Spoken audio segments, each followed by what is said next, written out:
Boa tarde a todos, mais uma vez aqui no Sacada Cultural. Hoje nós vamos conversar com o Júnior Meirelles, diretor do Instituto Paudalho, produtor cultural, ativista na questão patrimonial, tanto material quanto imaterial. Então, bem-vindo, Júnior. Muito obrigado pelo aceite do convite e bora bater esse papo mais do que necessário sobre patrimônio, sobre Vale Histórico, sobre Vale do Paraíba, Serra da Bocaina e tudo que é necessário ser dialogado nessa região que mora no meu e no seu coração, né, irmão? Bem-vindo, Júnior. Rafa, obrigado pelo convite. Vai ser muito bom bater esse papo com você. Temos bastante coisa para falar, né? Vamos lá. Ju, para começar, se apresenta pra gente, para quem está nos assistindo, tá? Por favor. Bom, você fez uma introduçãozinha, né? Cheia de adjetivos. Obrigado. Eu acho que é isso. Eu sou natural de São José do Barreiro. Acho que esse é um ponto importante. Sou nascido e criado aqui. Sou advogado, sou professor de português e agora a gente está nessa frente aí no Instituto Paudalho, trabalhando a cultura, trabalhando o pertencimento das pessoas, o desenvolvimento social do município através dessa indústria riquíssima, né, em vários aspectos. E a questão da igualdade, né? Enfim, as relações sociais da cidade, a gente está trabalhando isso aqui. É uma região muito fragilizada pelos acontecimentos dos últimos anos, né? Pelos abandonos dos últimos anos. Então, essa é a nossa missão. Beleza. Ju, para a gente começar a falar do Júnior, a gente tem que falar de Vale Histórico e a gente tem que falar de um ponto central, principalmente hoje na sua existência, que é a Fazenda, que é a Fazenda Paudalho, esse, esse patrimônio magnífico, esse lugar que para mim é muito especial, para você então nem tem o que dizer, né? Mas fala pra gente como que se dá essa relação sua com a Fazenda, para depois a gente entrar na questão do propriamente dita do Instituto. Mas como que se dá a Fazenda na sua vida, essa relação tão estreita? Rafa, eu acho que assim, nascido aqui em São José do Barreiro, a fazenda ela faz parte da existência, assim, né? Desde sempre. Ela é o monumento mais significativo da nossa história, né? A partir do que acontece ali, dos modos de fazer, do próprio surgimento, né, da fazenda dentro dessa região que se constrói São José do Barreiro. Então, a nossa vida toda é pautada pela história da fazenda, assim, nos pontos bons e nos pontos ruins também, né? As marcas negativas da fazenda também refletem na nossa vida. Desde sempre, assim, eu sempre fui na fazenda, sempre frequentei a fazenda.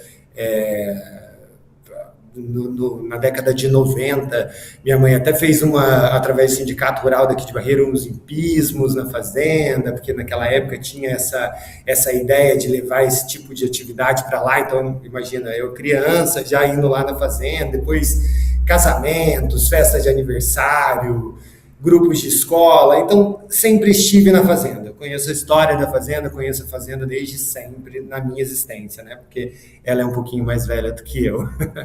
Então, em relação a mim, surge nesse sentido, sabe? E daí o instituto surge numa outra vertente, assim, né? Então, depois terminei o colégio, fui para fora para fazer faculdade e tal, fiquei um tempo fora. Em 2023, final de 2023, eu volto para Barreiro com um objetivo ambiental. Minha ideia era pegar um sítiozinho lá da minha mãe e transformar num projeto de uma agrofloresta, trabalhar com a questão ambiental, regeneração do solo, produção regenerativa, práticas sustentáveis de agroecologia e tal. Então, venho para cá com esse objetivo e daí começo a participar da vida pública da cidade, né? A frequentar o Conselho Municipal de Turismo, o CONTUR, o Conselho Municipal de Segurança. E em 2024 acontece um fato em relação a Paudalho que me marca bastante. o pessoal da capoeira, do nosso amigo do Faísca e tal, junto com o grupo Marginália, vão se propõem a fazer de forma absolutamente voluntária uma homenagem no Dia da Consciência Negra, no dia 20 de novembro, na Fazenda Paudalho. E daí eles se reúnem lá na fazenda e imagina que a fazenda estava imunda, assim, grama alta, sabe? Eu achei isso um desrespeito com ele, sabe? Assim, nessa época existia um convênio entre o FAM e a prefeitura, então era a responsabilidade da prefeitura fazer essa zeladoria, enfim, a prefeitura acaba não fazendo essa zeladoria que deveria fazer e a fazenda acaba recebendo esse grupo de barreirenses que deveria ter sido recebido de braços abertos numa festa, com várias pessoas, e não, é recebida com descasos, com despreparo, e daí aquilo me deu uma angústia, assim, de eu falar, cara, por que que a fazenda está sendo gerida dessa forma, sabe? Uma fazenda com uma importância nacional, histórica tão grande, e daí o pessoal da cidade vai lá para fazer uma coisa super legal e tá com mato alto, assim, não cortaram a grama, sabe? É uma coisa tão mínima. E daí isso 2024. Esse convênio com a prefeitura, ele acaba em 2020, de 2024 para 2025, e daí 2025 a fazenda é fechada totalmente para o público. E daí no contorno começa o movimento. A gente precisa reabrir a fazenda, a gente precisa ter a fazenda, está impactando negativamente no turismo local. O pessoal de Areias começou também a reclamar, falando, cara, a fazenda fechada está impactando o turismo daqui, porque as pessoas daqui também iriam, e claro, e daí tem a rota, e todo mundo quer ir na fazenda e tal, a fazenda é o monumento mais expressivo desse período, né, do século XIX, então isso me chama uma atenção, assim, bom, a gente precisa, a comunidade precisa da fazenda ativa e viva como ela é. E daí vou para o Conselho de Segurança Pública, e daí dentro do Conselho de Segurança Pública, lá com o coronel, com o delegado, com o pessoal, vem sempre a história. A gente precisa ter uma atividade para os jovens. Os jovens da cidade estão indo para a criminalidade, estão indo para um caminho de marginalidade, porque não tem nada para eles fazerem, não tem lugar nenhum para eles irem, não tem nenhuma atividade. E daí eu falei, pera, a gente tem esse lugar subutilizado, com potencial gigantesco, que está parado, e a gente tem uma necessidade de apresentar um lugar para a população jovem da cidade ter atividades e para a gente desenvolver cultura e educação. Vamos juntar isso aí. Daí veio a Luizinha, né? Porra, vamos juntar isso aí. E daí foi quando eu tive a ideia de, bom, vamos juntar isso, e falei com o nosso amigo César Reis, infelizmente não está mais aqui com a gente, mas foi a primeira pessoa que eu peguei o telefone e falei, César, olha isso que está acontecendo aqui em Barreiro, vamos tentar resolver? E daí a gente precisa de alguma forma institucionalizar isso, né, para a gente começar a dialogar através de um CNPJ, porque eu, Júnior, ir falar com alguém, ir lá falar com a SPU, ir lá falar com o IFAM, não vai ter nenhum peso. Agora, uma associação, e daí a gente começou a falar com todo mundo, um monte de gente de Barreiro e tal, e todo mundo comprou essa ideia, viramos um grupo grande de pessoas, de 50 pessoas, e daí a gente fez, bom, vamos fazer a associação, fizemos a primeira assembleia na Câmara Municipal, totalmente aberta, com uma participação ampla, e daí iniciamos o nosso trabalho, daí estamos aqui hoje. Eu acho incrível, assim, né, nós nos conhecemos, estreitamos a relação de amizade, trabalho, tudo. E aí quando eu me dou conta, porque a Paudalho, para mim, ela é o patrimônio material mais importante para mim, né? Na minha trajetória, a Paudalho, ela é um farol, enquanto processo criativo, até um farol de iluminação criativa, até assim. E aí quando eu vejo que tem um instituto, aquilo eu falei, cara, era o que faltava, né? Era o que faltava, era o instituto. E eu quero parabenizar mesmo essa iniciativa sua, porque estava posto, né? Era necessário a sociedade civil se organizar enquanto instituição para, com a sociedade civil, abraçar a fazenda junto com as autarquias, as instituições públicas.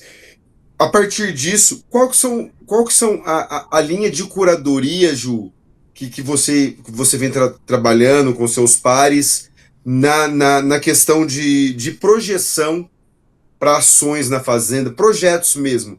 É uma linha mais ambiental, uma linha mais cultural, uma linha mais pedagógica, ou é uma coisa mais integrada? Fala um pouco para a gente sobre essa linha curatorial que você está seguindo para com essa gestão no Instituto.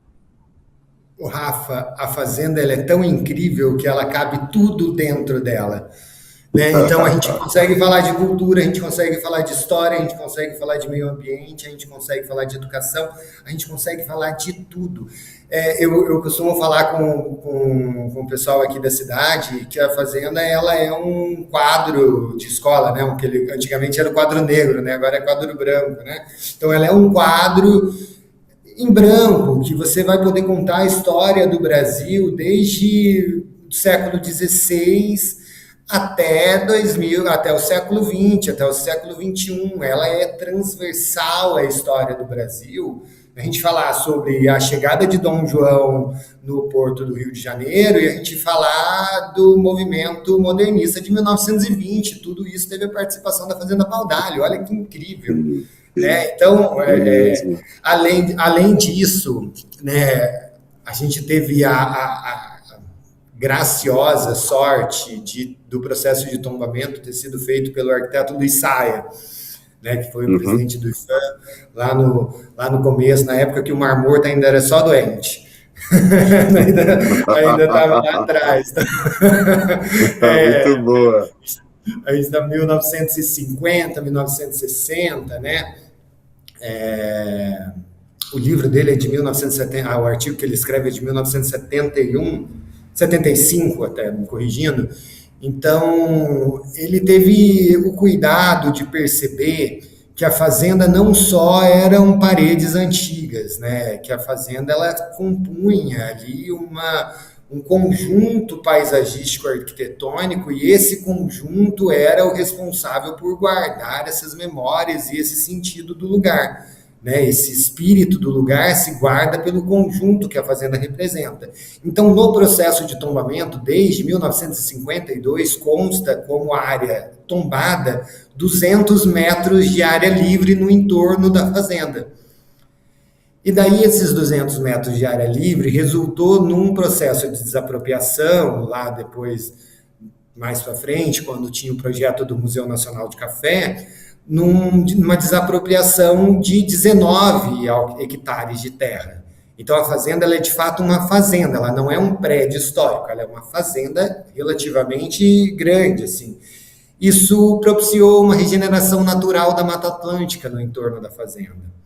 Então, hoje, a fazenda ela tem uma função ecossistêmica muito interessante, porque a gente chega lá, a gente consegue ver uma mata nativa de Mata Atlântica, um remanescente de Mata Atlântica, muito interessante, natural, com árvores nativas, sem nenhuma presença de exóticas, uma serrapilheira bem formada, um rio, uma cachoeirinha, e daí essa cachoeirinha foi uma coisa incrível, porque o primeiro vídeo, a primeira ação que a gente fez na cachoeira, que a gente foi até a cachoeira e falando, olha aqui pessoal, a gente está na cachoeirinha Paudalho e tal, isso mobilizou um sentimento de pertencimento muito maior do que o prédio.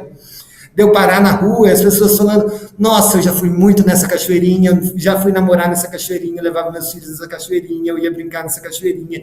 E muita gente da cidade, assim, muita gente que não necessariamente está envolvida na cultura, nessa coisa histórica e tal, mas quando falou de água e de cachoeira e de meio ambiente, se sentiu pertencente ao lugar. Então isso é uma coisa que me marcou muito e está tudo dentro do mesmo conjunto lá. Sim. A fazenda, né? A gente falando em Vale Histórico, a gente tem uma gama arquitetônica imensa de fazendas e, enfim, cada uma no seu estágio de conservação ou deterioração. Porém, a Paudalho, ela se diferencia de tudo, né? De tudo quanto é, pelo menos para mim, um pouco que eu conheço no Vale, né? O doutor no assunto é você, por isso que a gente está te entrevistando. Eu não sou o doutor no assunto, não sou historiador, né? Sou professor de língua portuguesa. Tem os livros aqui que a gente vai lendo, vai formando. Mas você tem o doutorado da vivência e da existência no território, que esse é o primeiro, é o doutorado mais importante, que é o doutorado do pertencimento e da existência no território.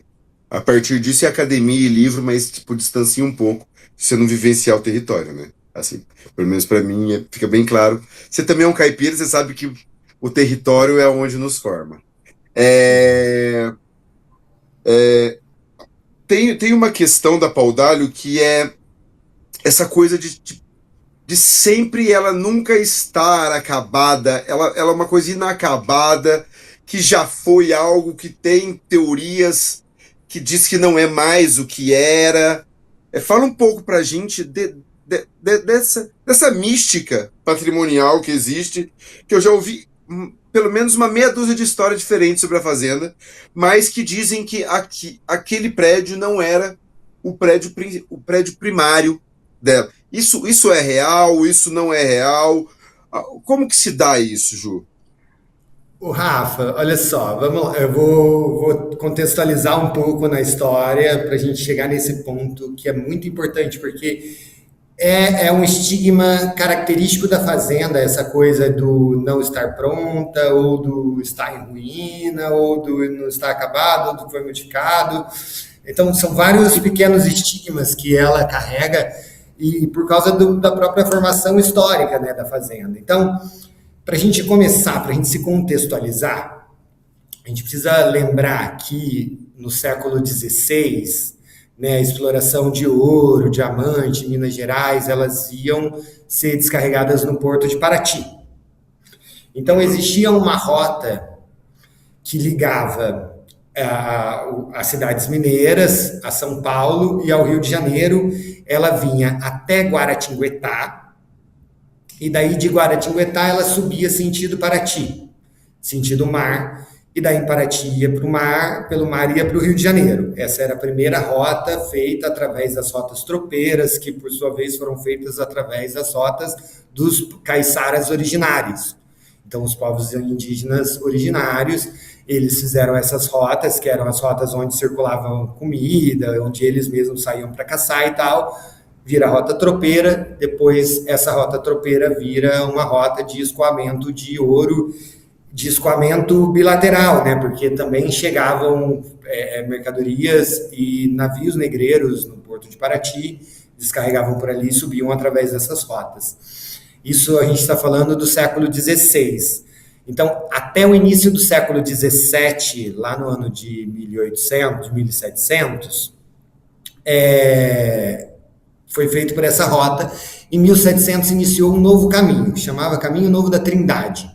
Esse caminho ele ligava São Paulo a Rio por dentro, só que ele seguia o contorno do Rio Paraíba. Ele ia até lá, então passava por Resende, passava ali em Lorena, Guaratinguetá, tudo fazendo o contorno do rio. Ele tinha essa diretriz.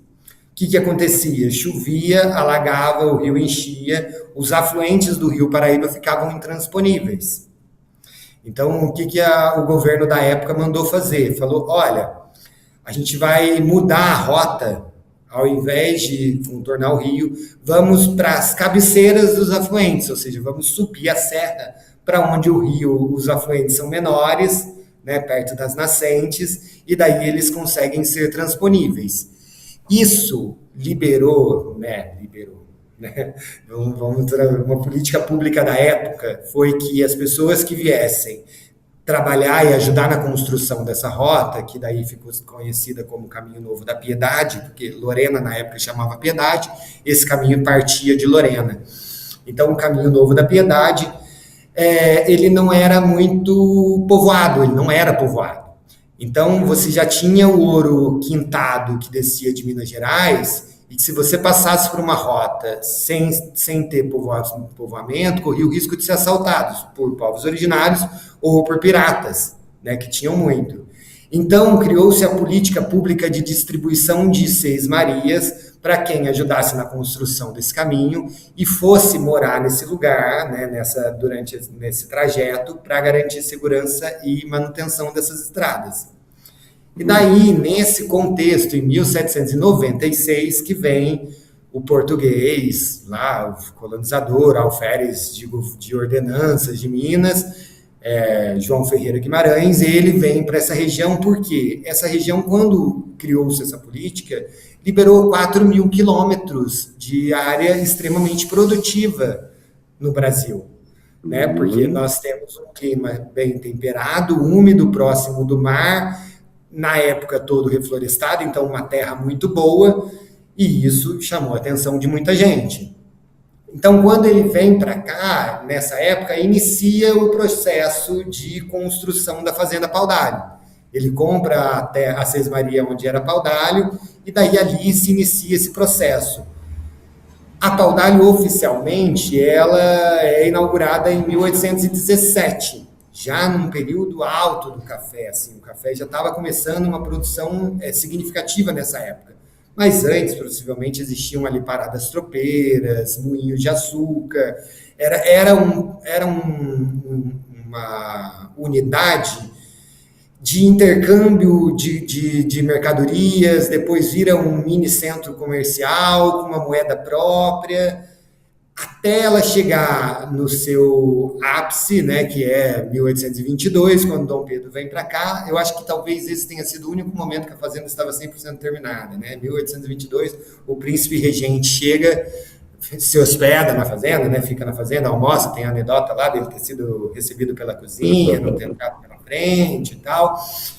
E daí ela segue nesse período áureo até 1875.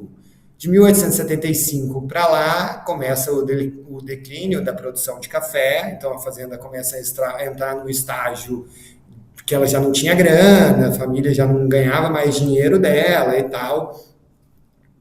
Vai sendo abandonada, vai mudando de atividade, e daí aonde era uma senzala, cai o telhado, vai deixando de lado, você não tinha essa preocupação histórica e tal. Então, quando o IFAM começa a olhar a fazenda e fala, opa, essa fazenda tem um potencial documentário histórico muito relevante, isso já eu tenho anotado, isso já é em 1942. Então, você vê, de 1870 e pouco, daí vem a abolição da escravatura em 1888, República em 1889, sim, até 1942, ou seja, ela já sai desse período de colônia, de império, já está no Brasil República, daí o IFAM vai e pede para se tirar, um fotógrafo vir e tirar 25 fotos da fazenda. Então ele veio e tira essas 25 fotos, inicia o processo de tombamento. Em 1970, quando inicia a reconstrução da fazenda, eles fazem a partir dos relatos documentais e das fotos que tinham anteriores.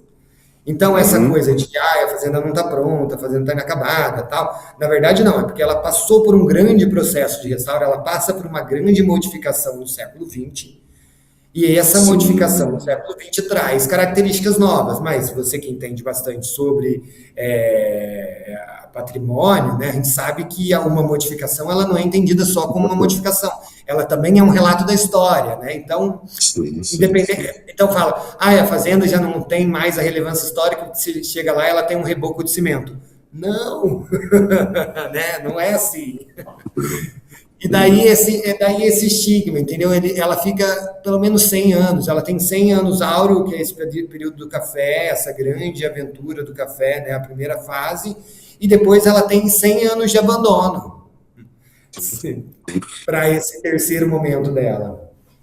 E ela é incrível, tipo, a engenharia usada nela, porque assim, como você acabou de dizer, ela tem longos hiatos de abandono, e mesmo assim, a estrutura dela, quem puder vá conhecer a Paudalho, assim, eu acredito que é necessário todo brasileiro pisar na Paudalho para entender pelo menos 2 séculos de desenvolvimento do país estão guardados ali dentro, tanto do ouro como do café, como o Júnior disse. Porém, assim, é uma estrutura arquitetônica impressionante quando você chega. Eu lembro quando eu entrei a primeira vez lá, eu não me senti dentro de uma fazenda. Eu me senti dentro de um forte de guerra, eu me senti dentro de... Claro, você tá ali, você vê o terreiro de café, você vê a senzala, você vê esses elementos que formavam essa estrutura social que era as fazendas, tanto no engenho e depois no café. Porém, ela tem um diferencial que é essa estrutura robusta dela, né, Júnior? Tanto que as próprias muralhas dela, quando você olha da estrada, já te impressionam, né? Sim, ela é muito impressionante. E ela tem uma característica do seguinte: ela não foi construída para ser uma casa lindíssima, assim, uma sede de uma fazenda e tal. Pelo contrário, ela tem uma casinha de 2 quartos, na época três, que existia um quartinho de hóspede lá, sem janela. Então eram 2 quartos pequenos, relativamente pequenos, uma sala pequena, uma cozinha uma sala de jantar e nada mais, porque na época cozinha era área externa, né, era de serviço. E ela tem um quadrilátero, que é a área produtiva dela, gigante, uma senzala gigante, tulha, né, que é onde guardavam os cafés ensacados, as tulhas gigantes, depósitos gigantes, uma marcenaria dentro da fazenda, uma cavalariça, que era o estacionamento de mulas e de tropas enormes, com 2 galpões. Então, você vê que a estrutura dela, de fato, não era uma estrutura voltada para o colonizador, né, para o dono da fazenda. Ela era uma estrutura feita para a monocultura de café. Então, por isso que a gente fala que ela é a primeira fazenda do Brasil construída, pensada, programada para atender a monocultura de café no Brasil. Assim que o café é introduzido no Brasil, ele começa a ser produzido por várias outras fazendas aqui na região. Existe a dúvida se o café ele foi introduzido no estado de São Paulo por Jundiaí ou por Areias, que é aqui do lado, mas é bem possível que tenha sido aqui por Areias. Então ela se espalha a partir aqui do Vale Histórico. A informação que eu tenho é que é pelo Vale Histórico, depois migra para Jundiaí, enfim, e sobe para o Oeste Paulista, né? Mas Isso. o Eles precursor é querem o esse Vale nosso Histórico. título, mas não vamos dar. Eles querem esse nosso título. Eu brigo ferrenhamente para defender. Pois é. Então, assim, surge aqui em Areias, o café ele é introduzido no Brasil, aqui no estado de São Paulo, por Areias. E daí vai sendo feito, mas as fazendas antigamente, daí eu vou chegar na questão do forte. Antes, até a minha referência é esse livro aqui, olha. Ele foi escrito em 1711, esse livro. Então, ele é do começo do século XVIII. E daí ele vai falar, esse autor, o André João Antonil, ele faz uma expedição saindo de Fortaleza e indo até o Rio de Janeiro, passando por São Paulo, relatando para o rei na época, né, porque a escrita nessa época era sempre cartas, né, direcionadas à coroa e tal, e daí ele vai relatando para o rei como que aqui no Brasil foi organizada a questão das fazendas, principalmente dos moinhos de açúcar, né, que era a grande produção do país nesse período. E daí ele vai falando das construções de forte, da forma com que era organizada, em que todas as fazendas, né, elas tinham os engenhos reais e as engenhocas, né, que eram aqueles menores, e daí nos engenhos reais existia uma complexidade social, né, existia o capelão, existia o marceneiro, existia o senhor do engenho, existia os capatazes, tipo, existia uma complexidade ali naquela gestão, e o açúcar tinha muito valor, e você não tinha uma proteção assim do Estado, igual a gente tem polícia, tal, tal, tal. Então, as fazendas, elas tinham a fortificação para defender a própria produção. Então, você tinha a terra que estava ali produzindo os seus canaviais, e daí não só os canaviais, né? Porque quando você tem uma estrutura de pessoas ali dentro, você precisa alimentar essas pessoas. Só fazendo uma referência global, nessa época, a Europa vivia o feudalismo. Então, assim, para a gente entender essa ideia de feudos, né, essa ideia de feudos à brasileira, né? Sim, Então, você sim. tinha ali a produção de arroz, você tinha produção de feijão, você tinha produção de milho, você tinha produção de várias outras, fumo, que servia para a subsistência das pessoas que moravam nessa fazenda, e você tinha os canaviais que produziam açúcar, que daí esses sim eram vendidos e que ficavam guardados dentro dessas fortificações. Quando eu falei que a pau-d'alho, ela surge muito antes da pau-d'alho, né, muito antes de 1817, quando ela é oficialmente inaugurada a sede, ali possivelmente existia um moinho de açúcar, que existia alguma produção. Por isso até que ela é comprada, por isso até que ela é construída ali. Então, essa tendência de fortificação, ela vem desse período desse século, entendeu? De que você construiria fazenda para se fortificar e guardar o que você tinha ali dentro. Então, essa ideia de forte não era para ninguém fugir da fazenda, era para ninguém invadir a fazenda. Sim, sim, Mas entendi. realmente impressionante.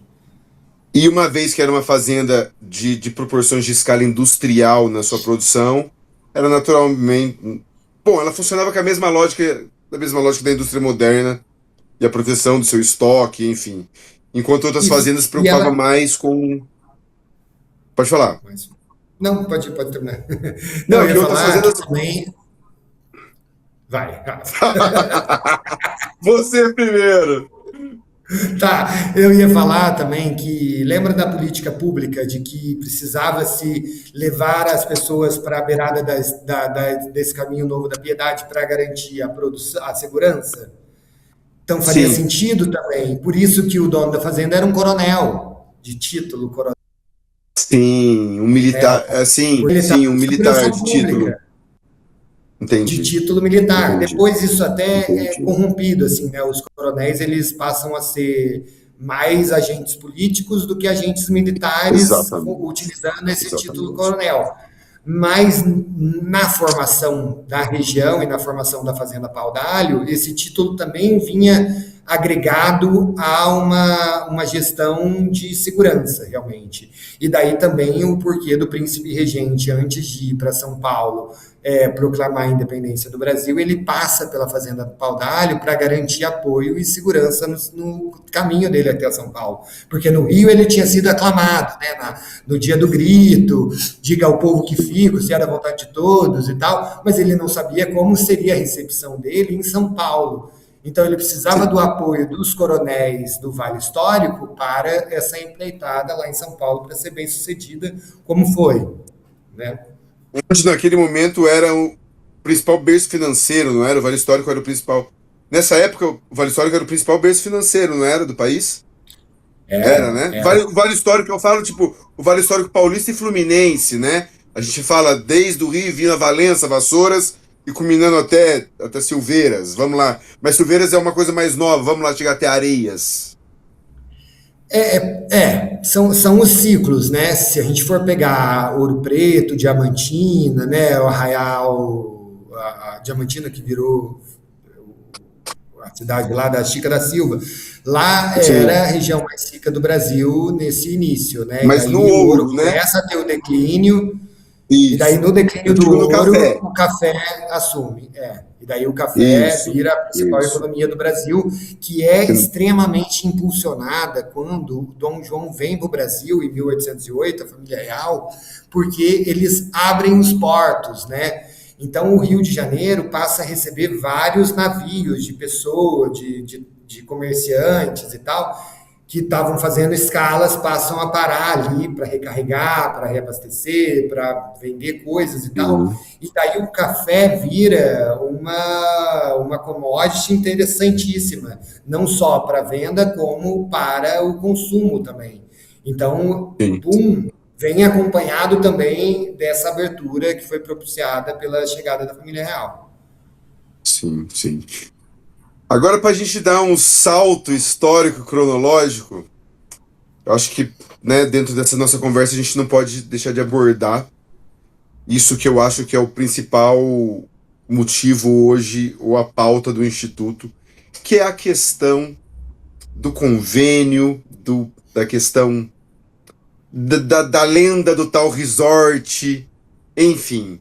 Para a gente ir já adiante e se encaminhando para as considerações finais, eu acho não, eu tenho certeza de que ter a oportunidade de conversar com o diretor, com o idealizador do Instituto Paudalho, é necessário a gente ouvir o seu posicionamento e dizer primeiro o que vem a ser todo esse imbróglio, imbróglio político, institucional, versus sociedade civil, versus patrimônio, versus desenvolvimentismo, enfim. O senhor é o representante ideal para explicar isso da sociedade civil. Explica para a gente, Ju, o que está acontecendo, o que realmente é isso e para onde isso está indo. O Rafa, a gente do Instituto, a gente acabou sendo tragado para dentro desse tema, sabe? Imagino. Porque esse programa Revive, ele é uma experiência de Portugal, em que lá em De Portugal, por eles já novo, terem de de novo, novo, pois experiência. de novo.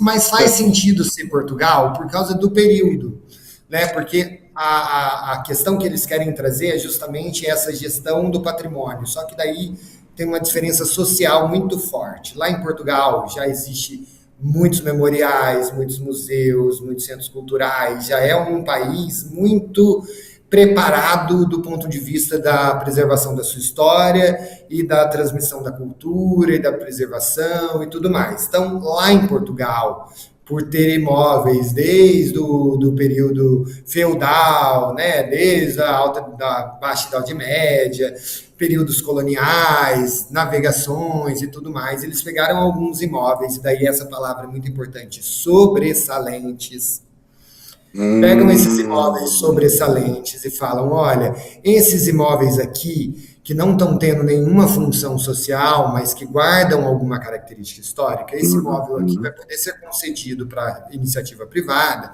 para eles fazerem hotel, para fazer restaurante, para fazer uhum. o que quiserem fazer.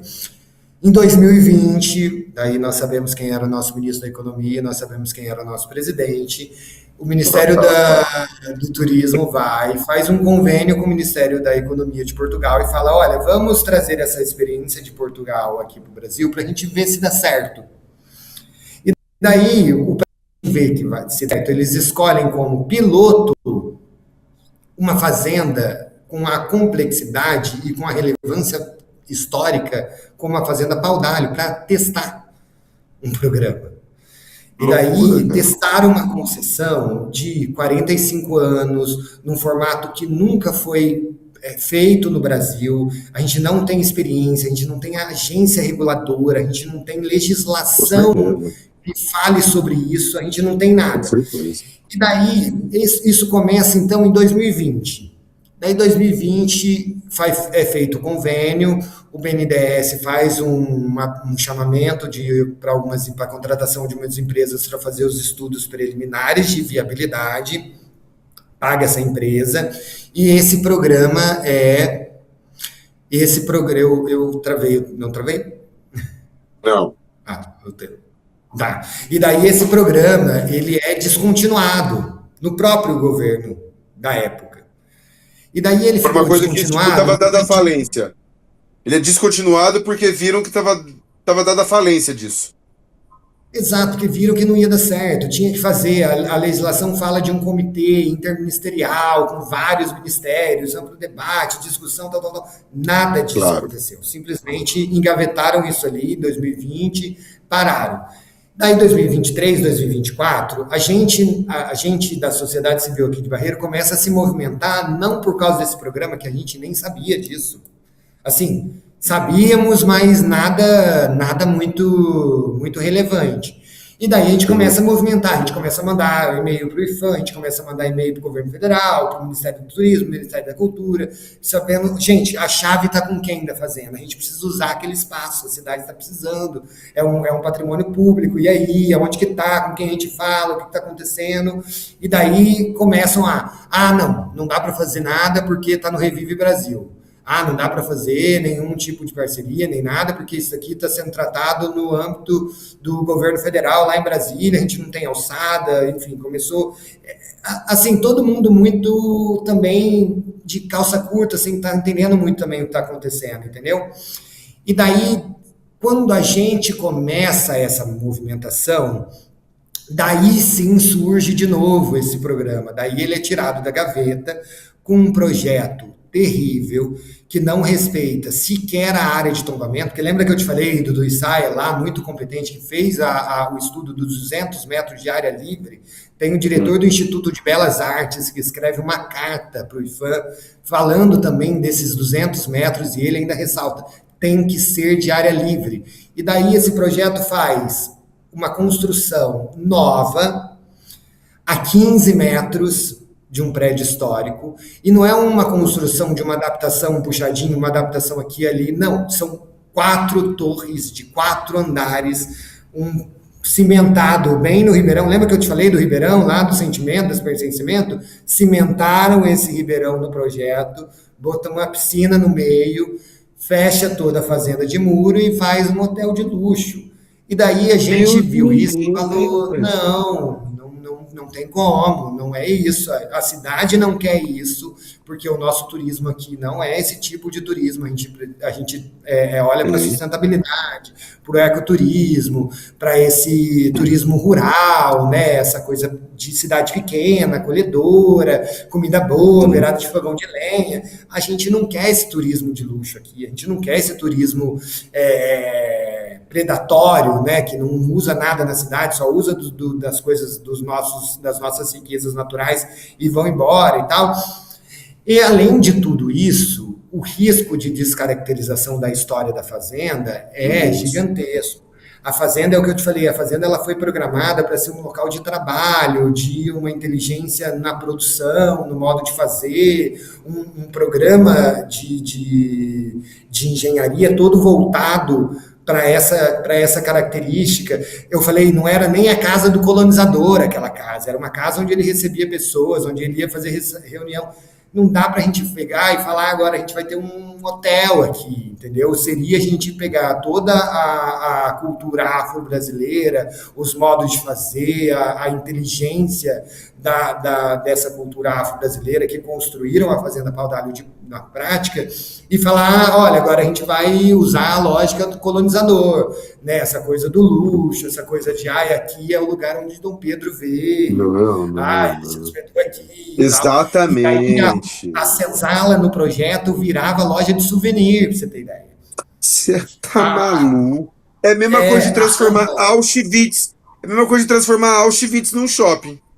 Exato, exato. E era isso. Assim, tem a beirada da cozinha, né? Tem a cozinha coberta com fogão a lenha, que é onde faziam as comidas para casa, e do lado tem um corredor de pedra lascada, que é característico de Minas Gerais, né? Daquelas ruas de Ouro Preto de pedras lascadas, é nessa mesma característica. Então você vê que é do século XVIII. E ali tem os fogões com os tachos aonde eram feitas as comidas das pessoas que moravam na fazenda, dos Sim, escravizados, e daí desse tacho de comida, porque ali é um tachão onde ferviam as carnes, as gorduras, os legumes, a mandioca, a farinha e tal, ia virando aquele caldão, e as pessoas comiam esse caldão, disso surge a feijoada no Rio de Janeiro, nesse processo. Ali tem uma prensa de fuso, que é um aparelho que é muito da inteligência africana, vem da África, tá? Inclusive tem peças em exposição no museu lá do Ibirapuera, que era para fazer sim. prensa de fumo. Então é uma coisa puramente da cultura africana, que ela é uma inteligência africana ali, e daí ali é onde eles vão quebrar para fazer a rampa de acesso para o hotel. Esse pedaço do lado fica a senzala, onde era o que a gente chama senzala de castigo. Então, quando você tinha alguma pessoa que queria fugir, né, alguma coisa nesse sentido, ficava ali preso nesse local. E daí é esse local que no projeto está dando acesso para o hotel, para uma área de lazer, para um quarto, sabe? Não parece que isso tenha qualquer relevância, vínculo com a fazenda, sabe? Parece que é uma obra nova, com outro propósito, que Tá. enfiaram ali no meio sem nenhuma justificativa plausível para ser. E É, daí a gente. é, é, é, Não. é praticamente é o sequestro de símbolos mesmo, né? Seria, tipo, é, é colocar a nossa história dentro de um cativeiro, né? E apagá-la. E, enfim, e desse turismo predatório, algumas cidades do Brasil principalmente eu acho, Paraty passa por vive, né, esse, essa questão terrível que acaba que é sem volta depois. O grande problema também é que depois, uma, uma vez que você implanta a cultura do turismo predatório e do apagamento histórico, do conhecimento, enfim, da relação que você cria com o espaço, cara, depois você não volta mais atrás. Não Assim, tem mais volta, exato. é, e esse para mim é um problema-chave, de, tipo, virar uma monetização, porque tudo isso é a finalidade é o capital, né? Exato. E daí a experiência que a gente foi pesquisar em Portugal, né? Porque daí o que a gente fez? Vamos fazer uma pesquisa em Portugal e ver o que aconteceu lá, né? E daí lá aconteceu exatamente isso. Vários prédios foram descaracterizados. Por quê? Aí, As empresas queriam construir um hotel. Daí, em vez de contratar um escritório de arquitetura especializado em restauro, contratava um escritório de arquitetura especializado em hotel, em que a lógica dessa construção era fazer gerar lucro. Então, claro, descaracterizavam, faziam tudo assim fora das certeza. normas. Teve prédios lá que não se justificaram financeiramente, então eles foram abandonados, e daí agora estão num processo de abandono muito Sim, maior, muito mais intensificado do que estavam antes, porque agora existe um dono, né, uma pessoa sim, jurídica sim, privada responsável, sai da tutela do próprio proprietário do Estado, e daí esse abandono é muito mais intensificado. com Então, e certeza. daí eu tenho uma. Eu estava esses dias assistindo um vídeo até de uma vereadora de São Paulo que estava fazendo uma denúncia sobre a concessão do Vale do Engabaú. E daí agora Uhum. falando também da privatização da concessão da Praça Roosevelt. E daí ela fala uma frase que isso me marcou, que ela faz o vídeo lá dos tapumes, falando, não podia fechar, mas fechou. Não podia fazer, mas fez. Não podia modificar, mas Uhum. modificou. Isso é o que acontece na prática. Só que quando a gente pega uma fazenda do século XVIII, uma modificação que não podia fazer e fez, já era, meu amigo, acabou, se destruiu, não tem mais retorno. Sim, Você não volta mais para o ponto que você sim. estava. Não, Igual eles, não. o pessoal do Ministério do Turismo veio aqui defender falando: ah, não, mas a gente constrói, daí se não der certo, depois desses 45 anos, volta para público. Tá bom, mas volta com um elefante branco do lado Não da tá louco, fazenda, cara? Tá e louco? depois que já destruíram tudo, e daí volta como? Você já não restaura mais, você já não volta mais para o estado Uhum. anterior, você simplesmente Sim. perdeu. Você destruiu a ambiência, você destruiu a significação, você destruiu a história. Você vai chegar naquele Então, local, você já não vai mais enxergar uma fazenda, você vai enxergar um hotel. As uhum. escolas públicas que hoje têm acesso, universidade, todo mundo vai lá, faz pesquisa, faz visita, não vai mais poder, porque imagina, você tem um hóspede pagando R$ 1.600 a diária ali, você não vai ter um grupo de crianças no ensino médio correndo e brincando também em volta. Você tem esse conflito também com a educação pública e com essa função educativa da fazenda. Enfim, são diversos fatores. Você fala, não, olha, isso daí não tem como realmente aceitar que vá para frente, que esteja tramitando. Assim, me parece ridículo o fato de estar tramitando um processo desse. Sim. Não, e você falou uma coisa assim das escolas públicas, da frequência das escolas públicas para aprender, né, a partir no espaço. Cara, primeiro que essas escolas não iriam mais lá. E segundo que os pais e as mães dessas crianças fariam duas coisas. Ou seriam jardineiros, ou marceneiros, ou pedreiros, e as mães seriam camareiras ou cozinheiras para esses ricos, cara. Esse é o fim da população que vivesse em torno, entendeu? É a exploração da mão de obra barata em detrimento, tipo, da burguesia, enfim. E aqui não é papo de comunista, não, não, não, é papo de preservação patrimonial, e enfim, e a relação que o povo que vive em torno tem que ter, assim. Senão, assim, cara, se isso acontece, é mais um acontecimento destrutivo na nossa história. Enfim, volto a dizer, né, por anos em Paraty eu vi isso, então é uma coisa que me deixa alarmante de ver, de olhar o que aconteceu com o povo caiçara, enfim.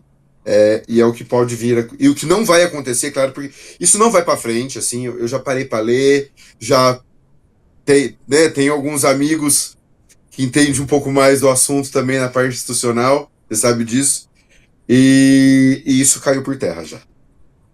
Não, É. que bom. Que E bom que a também, gente conseguiu. mas o grito seus aí em Barreiro ecoou para as bandas de lá, viu? Não, eu fico muito Ah, feliz que a gente conseguiu realmente fazer esse barulho, assim, sabe? A gente, eu especialmente, eu não gosto muito de falar, nossa, esse negócio está meio vinculado, assim, e tal, porque acabamos precisando nos vincular a isso. Então, quando falam em concessão, sim, quando acontece alguma coisa em concessão, vem falar comigo, vem trazer para mim, mas o Instituto não é sobre isso, mas nós estamos nessa linha de frente porque, e sim. assim, Rafa, de verdade, tudo isso que eu falei aqui com você é muito diálogo, é muito estudo, conversando Certeza, com muita gente, entendeu? Assim, não é coisa com que, certeza. putz, eu não nasci sabendo, eu não aprendi por mim mesmo enfim, fui buscando essas informações a partir de gente que realmente entendia sobre o assunto, que realmente entendia sobre turismo, que realmente de turismo de base comunitária, que realmente entendia sobre patrimônio, sobre sociedade, a construção dessa história dentro da comunidade. Então tive a sorte de também ser abraçado e recebido, inclusive você, a Tati, todo mundo. O pessoal do IFAM de São Paulo Sim, também, da Superintendência de São sim, Paulo, também foram sim, muito sim, acolhedores. sim. Eu tive a gente aqui de Barreiro teve essa sorte de ser acolhido por pessoas muito competentes e que nos ajudaram muito e inclusive ajudaram a ecoar essa mensagem, né? Essa bizarrice que estava acontecendo aqui, ajudaram a jogar luz nisso, porque senão ia passar debaixo dos panos e na hora que a gente visse era motosserra e britadeira Com destruindo certeza, tudo. com Entendeu? A gente certeza. conseguiu no primeiro momento. Eu tenho uma passagem do Saia, que ele escreve que eu quero ler para você. Ele fala assim, Por isso lá favor. em 1975. Ele fala: a coisa é realmente difícil, como se vê, mas não é absolutamente impossível. Tudo leva a acreditar que este museu possa ser inaugurado, pelo menos em termos preliminares, no dia 24 de agosto próximo, aniversário da passagem do príncipe regente por aqui. E daí eu acho interessante isso, porque lá, quando ele começa esse projeto de um Museu Nacional do Café, ou ele fala até no Museu da Agricultura, ligado à agricultura, à pecuária também, né? Ele abre esse leque de possibilidades, começa a montar a fazenda para ser esse centro comunitário, ele já coloca, é realmente difícil, mas não é impossível. E daí, uma outra coisa que é interessante é, vamos inaugurar no 24 de agosto próximo. Ele não fala qual ano. Então, ainda Legal. talvez seja agora, de 2026, entendeu? Então, ainda está Maravilhoso. contemporâneo, ainda está a tempo.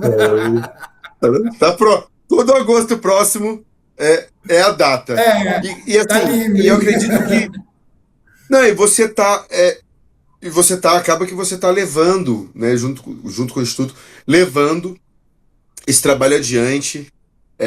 A gente sabe, né, que geograficamente o Vale Histórico ele fica recuado dos grandes centros, graças à formação geográfica, a gente tem isso daí preservado.